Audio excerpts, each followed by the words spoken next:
नमस्कार दोस्तों, कैसे हैं। 2156वें लेख में 12वें महीने के 70वें दिन आप सभी स्नेहीजनों को तीसरे मंगलवार पर नवसारी गुजरात से जय श्री कृष्ण के साथ जय जय श्री राम। विवाह समारोह में शहनाई ढोली की मधुर संगम आज का विषय है।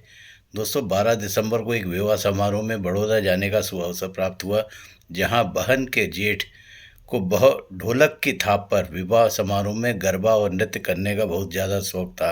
12 दिसंबर को उन्हीं के एकमात्र सुपुत्र जो विदेश में कार्यरत थे, उन्हीं का विवाह समारोह था। उन्होंने बारात में आधुनिक डीजे बैंड बाजे की जगह शहनाई और ढोल की थाप पर बारात निकालने का साहसिक निर्णय लिया था, जिसे देख और आज पत्रिका में छपे शहनाई ढोली वालों की दुर्दशा पर पढ़कर आज का लेख उसी को रेखांकित करने का प्रयास किया है।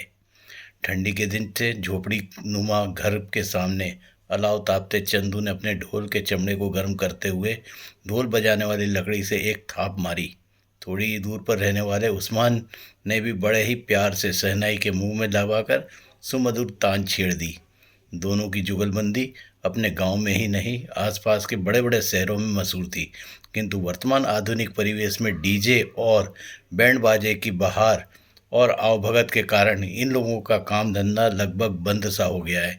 अब तो इनको उपयोग विवाह में माटी खनन, छोटी मोटी विधि तक ही सीमित रह गया है, या फिर कोई नेता विजय के जुलूस संपर्क के समय होता है। एक दशक पूर्व इन दोनों की झोपड़ी नुमा मकान के सामने बड़ी बड़ी कारें आकर खड़ी हुआ करती थी, और आज यह समय आ गया है कि विवाह मुहूर्त कब प्रारंभ होता है, कब खत्म हो जाता है। उनके घर पर तो क्या पूरे गांव में भी एक या दो कारें आती हैं। डीजे वाली की चकाचौंध में बैंड बाजे वालों की भी दयनीय परिस्थिति हो गई है। मजबूरी के चलते ढोली और शहनाई भी बैंड बाजे वाले ही बजाने लगे हैं। तब शुद्ध रूप से शहनाई और ढोल बजाने वालों को कौन पूछेगा। चंदू ने बोला, उस्मान भाई, शहर में तो कोई आमंत्रण नहीं आया, किंतु गांव में सरपंच की बेटी का विवाह है, हो सकता है वहीं से आमंत्रण आ जाए, इसलिए अपने ढोल को तैयार करके रख रहा हूँ। उस्मान बात काटते हुए बोला, चंदू भाई, मुझे तो पता चला है कि वह सरपंच शहर से डीजे बुलवाएगा। भला वह हमें क्यों बुलाएगा? वैसे भी सरपंच ने खूब पैसे दबा के बना लिए हैं, तो बेटी विवाह में डीजे पर ही तो खर्च करेगा। चंदू बोला, कोई आमंत्रण आएगा तो एक दूसरे को बता देंगे। यह कहते हुए वो अपने घर चला गया। उस्मान वहीं बिजली के खंभे पर टिक के पुरानी यादों में खो गया। तब जब वह विवाह समारोह में जाते थे, भरपेट स्वादिष्ट भोजन खाने के को मिलता था, साथ ही मिठाई भी मटकी भर के मिल जाती थी।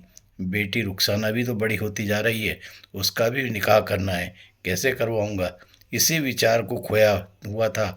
तभी उसकी पत्नी ने आवाज़ लगाई, वहाँ क्या कर रहे हो? ठंड बढ़ रही है, घर में आ जाओ। मंगलवार की शुभकामना के साथ कहना है, 15 दिन बीत गए, किंतु सरपंच के यहाँ से कोई भी आमंत्रण नहीं आया। चंदू उस्मान के घर जाकर बोला, उस्मान भाई, तुमने सही कहा था, आज तो विवाह समारोह भी है, लगता है डीजे वाले शायद आ गए होंगे। उस्मान भाई की पत्नी कुछ बोले, तभी दूर से डीजे की आवाज़ सुनाई दी। दोस्तों, आधुनिक की दौड़ में हम लोगों ने अमीरों को अमीर और गरीबों को और भी गरीब बनाते चले जा रहे हैं। ऐसी अंधी दौड़ में इस प्रकार के अनुकरणीय विवाह समारोह में सम्मिलित होकर मुझे गर्व के साथ अनहद आनंद की प्राप्ति हुई। आप सभी स्नेहीजनों को लेख के माध्यम से मनन करने वाले अनुरोध के पश्चात नमन, वंदन, अभिनंदन एवं जय जय श्री राम के उपरांत नमस्कार।